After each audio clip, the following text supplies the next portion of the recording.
Yeah, as you mentioned, you grew up with Jack Buck, and you got to be mentored by Jack at KMOX, the great powerhouse in St. Louis. I was able to meet Jack, and he was such a gentleman.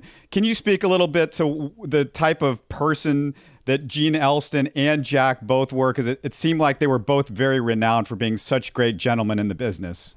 Yes, I'll tell you a story about Jack Buck here in a moment that will open your eyes to how classy he was. But Gene, classy as well. I think if I had to characterize Gene, almost, and I probably have a little bit of this in me as well, and I don't mean that in a braggadocious sort of way, but of an introvert and an extrovert's job, if that makes sense. Yeah. Whereas Jack Buck, they would bring him in. Bob Hyland, who ran KMOX all those years, the great Bob Hyland, who is no longer with us.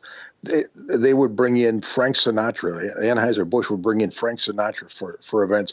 They would bring Jack Buck in to interview him on KMOX.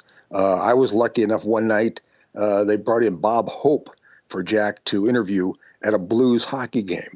And they needed somebody to sit with Bob Hope for about 90 minutes before he was due to go on, and what a great night that was to sit and be able to talk with Bob Hope.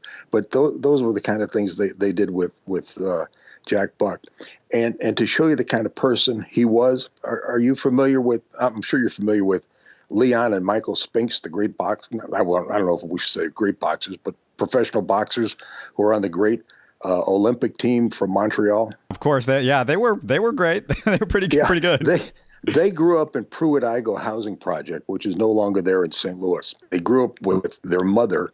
Their father departed or whatever. I'm never late for anything as far as being on time for a job or whatever. But my second day of college at St. Louis University, I was running late. So I cut through Pruitt-Igoe.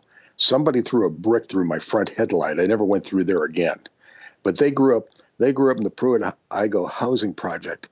And their mother was on hand in Montreal for the Olympics. And she had airfare, ground transportation, hotel, and meals all paid for. Didn't find out. I was told this. I was at KMOX for 4 years as a producer. I think it was probably my fourth year when somebody finally told me, he said, remember back to the Spinks brothers in the Olympics? Jack Buck paid for all that. And when he was asked about it, he never sought publicity. When asked about it, he said, those are St. Louis kids representing their country. Their mother should be there. That's the kind of guy he was. You're listening to Houston Sports Talk.